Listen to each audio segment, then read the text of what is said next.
Pessoal, dando início a mais um programa Contrato Social Podcast, hoje com o nosso amigo, deputado André Bueno. Deputado André Bueno, ele é pastor da Assembleia de Deus, do Ministério de Perus e empresário. Deputado André Bueno, seja muito bem-vindo ao nosso podcast. Obrigado, Thomas, um prazer estar aqui hoje fazendo parte do Contrato Social. Parabéns pelo trabalho que tem realizado, a gente tem acompanhado os podcasts, é realmente muito interessante interagir e ver esse ambiente do pod que alcança tantas pessoas.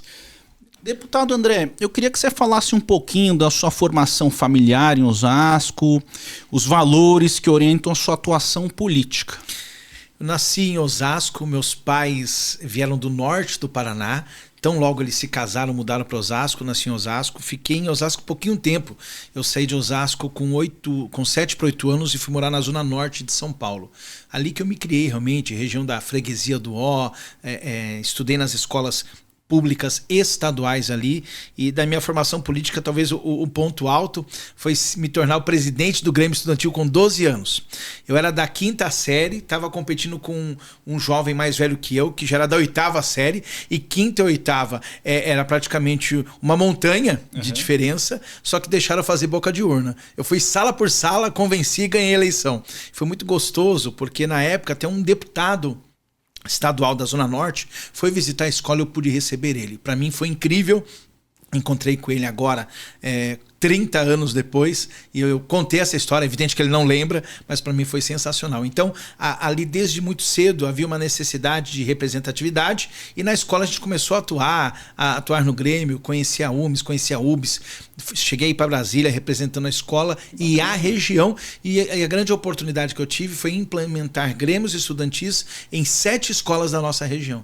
Então foi uma oportunidade muito legal. Deputado, isso foi em que época? Porque assim, isso foi o que uma ajuda do próprio governo estimulando os alunos, negativo. Os estudantes? Tudo por conta, isso é muito engraçado. Isso foi no ano de 92 e 93. Havia um movimento político muito forte no Brasil. Nós estamos falando do movimento paulista cara pintada. Né? Foi sim. Bem naquele momento do impeachment do Collor, então todos de alguma forma se envolveram.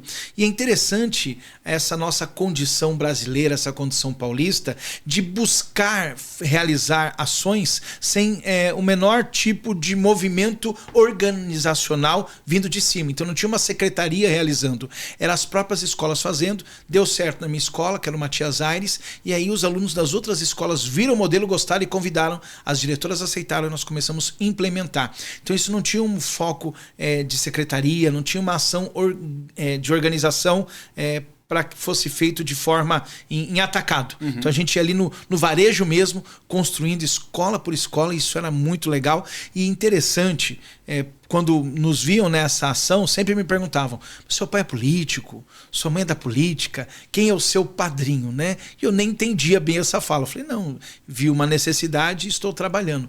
Mas eu lembro de uma professora minha, a professora Marisa de Geografia, que incentivava muito, ela era muito politizada e incentivava essas ações. Bacana. O clima do Brasil gerou isso. Eu fui lá na época na Paulista com a cara pintada, sem entender muito bem o que estava fazendo, é verdade, já 12 anos de idade, mas daí em diante começou um movimento bem interessante que se tornou natural no dia a dia e muitos começaram a agregar. A escola vivia um momento completamente diferente, né? As escolas viviam um momento de crescimento incrível e foi assim que deu início a esse trabalho, esse projeto. Deputado André, de que forma a sua experiência como pastor influencia a sua visão sobre políticas públicas voltadas à proteção à família? A experiência do pastor ela é incrível, porque a igreja, como diversas religiões, elas acabam sendo um centro de treinamento do cidadão, explicando hierarquia, explicando responsabilidade, explicando a ideia dos 10 mandamentos, do amor ao próximo. E para mim é muito bom poder conviver no ambiente político como um pastor, porque me permite ser um pouco mais sensível a determinadas situações. Quando você se torna um político, dependendo do ambiente que você está, você se distancia muito da base, você se distancia muito das pessoas que iniciaram a sua trajetória. E quando você tem esse perfil religioso, é normal que você continue acessando a base o tempo todo. Imagine só, um jogador de futebol que agora ele já está profissional, ganhando milhões e milhões e milhões, voltar para a base e ter contato com aqueles meninos que estão ainda acreditando em um sonho. Como na igreja nós temos essa condição de termos todos juntos, é muito bom. Quando você entra numa instituição religiosa, ninguém pergunta a sua profissão, o seu cargo, se você é empresário, ninguém quer saber. As pessoas perguntam quem é sua esposa, quem são seus filhos. E a partir daí você cria uma relação muito amistosa e depois de muita confiança sendo gerada, é que você acaba descobrindo que aquele ali é pedreiro, aquele é pintor, o outro é professor, o outro é advogado ou juiz. Mas a sensibilidade de entender a pessoa e ler a pessoa pelo que ela é e não pelo que ela tem, ou pelo que ela possa me oferecer. Eu acho que isto falta muito no ambiente político, de nunca olhar para uma pessoa e imaginar, poxa, o que ela pode me ajudar? Será que ela pode me ajudar com voto, com projeto? Com o que ela pode me ajudar? É entender o que eu posso fazer pelas pessoas. Então, isso traz uma relação do dia a dia muito forte. Nós temos uma ação específica na igreja, que é um trabalho de assistência social. Então, as menores igrejas, as menores, elas ajudam famílias com 5, talvez 10, alguns lugares 15 cestas básicas, todo mês. As grandes têm um volume um pouco maior. Essa cesta, ela é arrecadada com o quilo que cada membro traz. Farinha, cada óleo, um traz uma açúcar. coisa e é juntado. Exatamente. Tem um dia da nossa reunião, que é o dia do quilo. Então cada um vai fazer a sua contribuição. Todo mundo tem, quem tem um pouco mais de condição vai trazer uma cesta básica pronta. Quem não vai trazer 1 quilo. Até quem tem necessidade traz 1 quilo, porque ele quer fazer parte daquilo. Sim. E depois nós juntamos tudo, repartimos em cestas e entregamos. Esta cesta vai alcançar pessoas que o Estado não alcança, que a prefeitura não alcança e que muitas vezes tem até vergonha de pedir ajuda. Quando nós alcançamos essas pessoas, e nunca para que aquela situação de risco seja mantida, mas para que ela tenha um socorro imediato, para que no momento seguinte ela possa criar uma alternativa. E muito importante, naquele ambiente que se está, sempre se indica um emprego, a pessoa consegue uma oportunidade, uma vaga, e aquela cesta, o grande prazer de quem recebe uma cesta como essa é o dia chegar para o líder e falar: muito obrigado. Ajude outra pessoa agora, porque eu não preciso mais. Esse é o dia que a gente comemora, esse é o dia que a gente faz festa, porque virou uma chave na vida dela. Sim. E esta pessoa, ela vai ser tão grata, mas tão grata, que no dia do quilo, ela nunca vai esquecer de trazer o dela. Deputado André, em relação à defesa de crianças, adolescentes e combate à violência, o senhor coordena o Camp Brasil desde 2011. Como esse trabalho com adolescentes impacta na sua atuação legislativa? Eu tive um impacto muito grande, porque trabalhar com os adolescentes do nosso meio são adolescentes que por si só têm um comportamento mais adequado, têm ali uma cultura familiar que os torna mais fáceis de trabalhar. Eu estou muito feliz trabalhando com essa geração e eu queria avançar nesse trabalho. Então, eu recebi um convite e eu me tornei voluntário na Fundação Casa. Eu fui trabalhar na Fundação Casa e com a ideia de trazer para aqueles meninos da Fundação Casa instrução, falar da palavra, trazer uma palavra motivacional para eles, para que mudasse um pouco o caminho. E aconteceu um fato, eu nunca vou me esquecer, que marcou minha vida. Tinha um ambiente de culto. Então você tinha ali as pessoas cantando música, um violão, e do lado de fora daquele ambiente ficavam os que não queriam participar do ambiente. Uhum. Eu falei com o meu líder, falei, deixa eu ficar do lado de fora para tentar conversar com quem não quer estar aqui dentro. Porque ali dentro só um por vez falava. Ele falou, vai lá fora, só toma cuidado com as suas ações, né? E tinha um moço magro, bem alto, talvez 1,90 de altura, bem alto, sentado na frente de um banco que estava pintado com a quadriculado, pintura do xadrez. E ele estava na frente das peças ali, com o xadrez na frente dele. Eu sentei na frente dele e falei, posso jogar com você o xadrez? Ele não me respondeu, ele só fez com a mão que eu poderia. E nós começamos a brincar com o xadrez ali e não deu 5, 7 minutos, ele ganhou de mim. Checkmate, derrubou. Quando ele ganha, ele levanta, bate a mão nas peças e sai andando. Eu olhei aquilo, desejo de ir atrás dele e saber o que estava acontecendo. Sim. E aí o líder que estava próximo falou, deixa ele. Você vai voltar sábado que vem você conversa. Ok. Deixei passar. E entenda, eu não sou um jogador de xadrez profundo, não. Eu conheço as regras. Bispo em diagonal, cavalo em L, e tá tudo bem. Eu só sabia isso. Foi suficiente pra frente. Pra frente ali, tá tudo certo. E aí quando eu sentei com ele, na semana seguinte eu voltei, ele estava sentado no mesmo lugar. Aí eu não sentei, só parei do lado dele e falei assim, o que tá acontecendo? Por que você ficou nervoso aquele dia? Ele apontou o dedo pra mim e disse, você não poderia fazer comigo o que você fez. Pô, você ganhou? O que eu fiz? Ele disse, eu não ganhei. Você que me deixou ganhar. A derrota na vida dele era tão comum, era tão clara, que ele entendeu que até mesmo uma vitória legítima tinha sido um engano. Olha a profundidade da dor desse homem. Olha a profundidade da dor desse adolescente. Então eu comecei a entender que eu precisaria atuar com políticas públicas para poder proteger esse adolescente. Proteger do quê? Proteger do crime, proteger da drogadição. Muitas vezes proteger do próprio ambiente familiar dele. Tem adolescentes que não podem sair da escola e ir para casa. A casa está com dificuldades. Ele precisa ter, e a gente tem feito isso com muito esforço, um contraturno, onde ele pode aprender uma profissão. Ele tem o desejo disso e eu tenho que criar uma situação para isso. Então, para mim, foi uma experiência muito importante, coroada nesse ano com algo que só Deus pode fazer.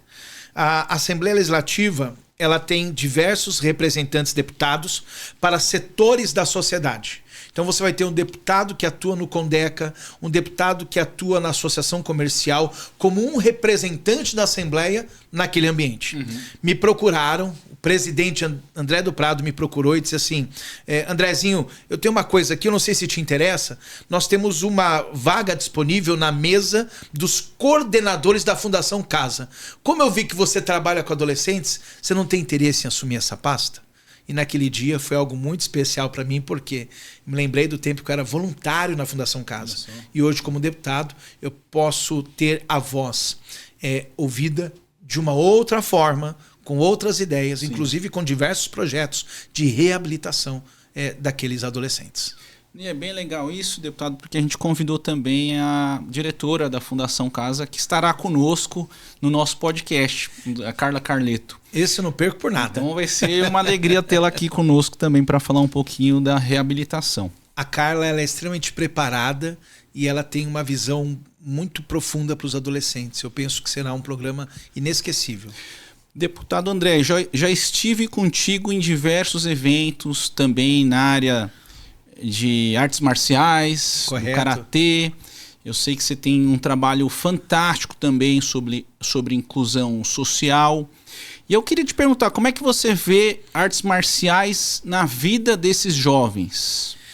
Eu digo que o esporte, como um todo, ele permite que o jovem tenha a experiência da presença do professor ou do sensei, ou daquele que vai trazer para eles o que, na minha opinião, é mais importante do que qualquer arte. Ele vai trazer a disciplina. Então esses meninos, quando começam com o caminho da disciplina, com a ordem, eles começam a obedecer muito fácil. É interessante. Eu tive a oportunidade de ver alguns meninos no karatê, alguns meninos no judô, que a mãe procurou dizendo, meu filho mudou. Por que mudou? Porque agora ele está disciplinado. Ele não quer passar vergonha de chegar atrasado, ele não quer que a roupa esteja suja, então ele começa a se preocupar com outro ambiente. E naquele ambiente, no ambiente das artes marciais, você tem um grupo de pessoas que a gente fala que é muito interessante, porque ali você deixa os anéis para fora do tatame. Ninguém sabe quem é formado, quem é filho de quem. Todos estão tendo a mesma oportunidade de desempenhar o seu papel e ter sucesso. Então, o esporte, ele traz essa boa condição. Quando nós falamos de alguns esportes são caros, alguns como tênis, como golfe, que exige tantos aparatos que restringe aqueles atletas para poder competir. Agora, a arte marcial não. É 1 contra 1. É evidente que o treino e a alimentação ajuda muito, mas é no 1 contra 1 que vai decidir. Isso traz para o estudante, para o aluno da arte marcial, uma condição diferente de ter a mesma chance que o outro. Então isso eu vejo de forma muito positiva. Sou fã dos trabalhos de esportes, gosto do resultado que eles trazem. Quando a gente vê um campeonato, não é pelo campeonato, é a família que está ali, que acompanhou, é aquele crescimento gradual. A maioria dali nunca se tornará profissional. Nunca. Mas ele conseguiu levar para a vida o que é mais importante. O caráter do atleta, a condição de ter cuidado com a mente, com o corpo e com a alma, e também a disciplina, que faz diferença em todas as áreas da nossa vida. Deputado André, a gente tem um bloco especial aqui que você pode indicar um livro, um filme, um documentário, mas isso você responde no nosso segundo bloco. E eu vou pedir para a produção soltar a vinheta.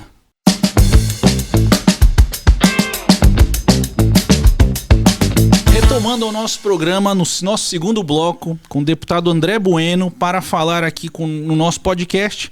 Deputado André Bueno, você pode sugerir aqui um livro, ou um filme, ou um documentário para os nossos telespectadores? Não é clichê, pessoal, mas eu não posso perder essa. Leia a Bíblia, por favor. Né? Acho que tem muitas pessoas que fogem desse livro, e é um livro extremamente interessante. Não pode ser só de cabeceira, mas tem regras da vida que vão ajudar. Eu conheço grandes empresários, como John Maxwell, por exemplo, que trabalha mais de 1000 mandamentos do líder através da Bíblia. Então, fica a dica da leitura da Bíblia. E um segundo livro que é muito bacana é Em Seus Passos, O que Faria Jesus. São livros para você levar ali para o final de semana, para ter um momento importante e poder ter uma forma de relaxar. E tem um livro que me ajudou muito financeiramente, eu acabo citando, era só um, mas vamos lá, né? Chamado O Valor do Amanhã. O Valor do Amanhã vai falar sobre a ideia da composição da renda para a família. O valor do amanhã. E se tem uma coisa que as pessoas precisam aprender é cuidar de si mesmas e dos seus negócios. Cuidar de si mesmas e dos seus negócios. Tem gente que hoje compra o que não precisa com dinheiro que não tem para mostrar para quem não merece. Então tá tudo errado, né? Então você tem que comprar o que você precisa, tendo dinheiro e não para... E guardar também o dinheiro, né? Guardar. É o valor do amanhã, né? Então... precisa ter essa ideia e ter esse controle financeiro. Acho que isso é muito importante, né? Deputado, na questão do empreendedorismo, como Sim. sua experiência como empresário e sócio fundador da IDL Express influencia a sua visão sobre empreendedorismo e geração de renda? Quando nós abrimos a IDL Express, que vai completar agora 30 anos no ano que vem, para mim foi uma ação de fé praticamente. Nós não tínhamos recursos, na conta haviam poucos valores e foi uma ação de empreender mesmo. Na verdade, o empreendedor, tem coisas que se ele fizer muita conta, ele desiste, ele fica com medo, ele começa a ler as expectativas. Eu penso que os empreendedores do Brasil, eles têm plenas condições de evoluir, crescer, e a minha experiência como empresário de uma empresa que começou com 2 pessoas. Nós não começamos grandes, começamos com 2 pessoas, se tornaram 5, 6, 50, 100. É muito importante porque você tem que acreditar no seu negócio e fazer com que o seu negócio ele possa evoluir e alcançar mais pessoas. Hoje, quando eu vejo aqueles que são representados, hoje eu conheço a família dos meus funcionários, hoje eu conheço a família dos meus colaboradores. Alguns colaboradores estão conosco há 20 anos, há 22 anos, há 25 anos. Então se torna realmente uma família. E muitos deles, em algum momento, decidiram empreender também, e eu sempre incentivei que cada um possa crescer, que cada um possa se desenvolver.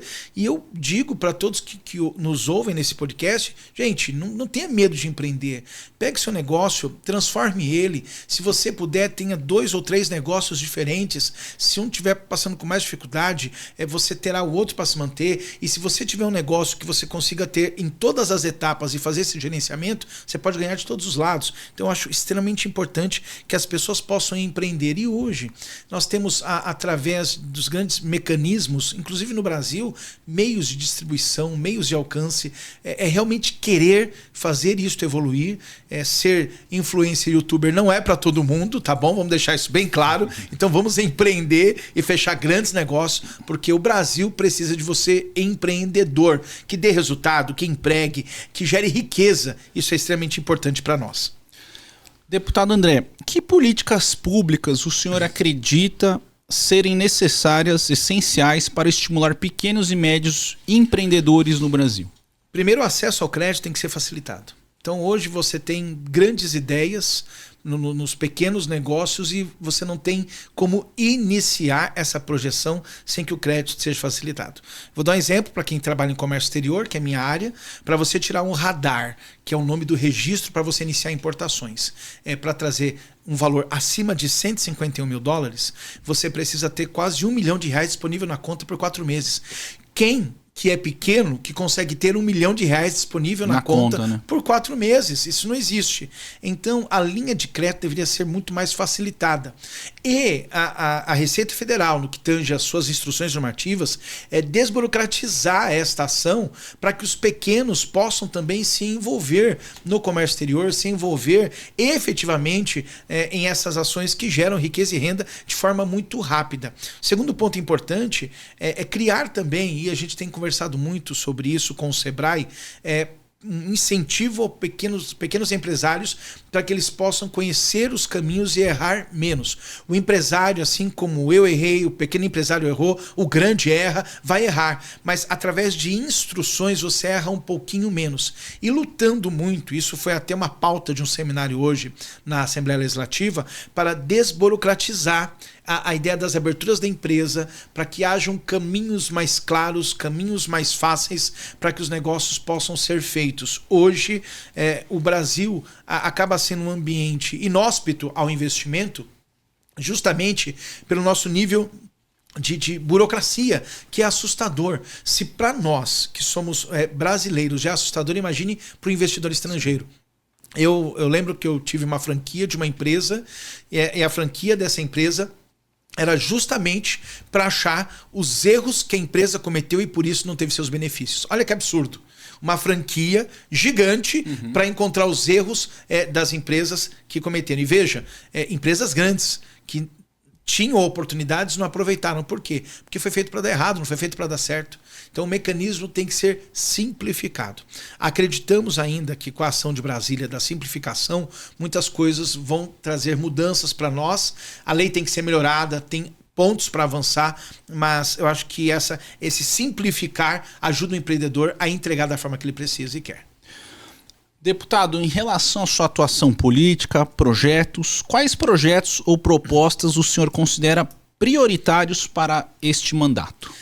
A prioridade do mandato é tentar atender as pessoas que mais têm necessidades, e aí nós temos alguns pontos específicos. Primeiro, eu tenho um projeto de lei que para mim é muito caro, Thomas, para todas as pessoas que são de alguma forma agentes policiais. Polícia Civil, Polícia Militar, as guardas municipais, todos que têm algum tipo de envolvimento com a polícia. O que nós fizemos? Eu tenho muitos amigos da polícia, pessoas que a gente trabalha junto, convive junto, e quantos deles que eu já vi em depressão, em uma situação realmente de fazer dó, de trazer preocupação. Então nós criamos um projeto de lei que diz que todo policial, pós-ocorrência, seja o nível da ocorrência que for, desde um pequeno furto até uma ocorrência gravíssima, ele terá direito a um percentual do salário dele como ajuda de custo para que ele possa ter acesso à medicação e a um tratamento psicológico ou psiquiátrico. Então imagine que após uma ocorrência de larga escala, você imagine uma troca de tiros como ocorreu há poucos dias ali no Rio de Janeiro, o policial, aquele grupo de policiais, não só as famílias que morreram, mas todo o grupo de policiais viveu um momento de guerra, viveu um momento de tensão muito ácida, muito difícil, e por quantos anos eles vão ter essa memória no coração? Talvez de bater a porta da casa ou o carro, fazer um barulho e ele se assustar achando que é um tiro, porque é muito difícil para ele. Desta forma, com esse projeto de lei, nós vamos criar e regulamentar para que esse policial tenha acesso a medicamento, para que ele não tire do salário dele esse custo. Ele tenha acesso também a um psicólogo, se for necessário, para ter ali como descarregar as emoções. Sim. E ser cuidado não somente fisicamente, mas mentalmente também. Então esse projeto de lei para mim, ele é muito caro, né? Ele é muito importante, é cuidar das pessoas e cuidar de quem cuida de nós. Cuidar das pessoas que estão ali colocando a vida em risco por nós. Eu que vim da periferia, sei o valor do policial na ponta, no front ali, né? E é extremamente importante que a gente tenha esse carinho por esses homens. Esse é um projeto de lei que tem andamento na casa, já está de forma muito avançada. Um segundo que eu quero comentar é um projeto de lei que cria a regulamentação do bullying e do abuso sexual nas escolas. Então, por vezes, eu encontro uma professora, uma diretora, quando não, um estudante ou um pai dizendo: aconteceu, o que eu devo fazer? Quem eu devo procurar? Como é que eu devo agir?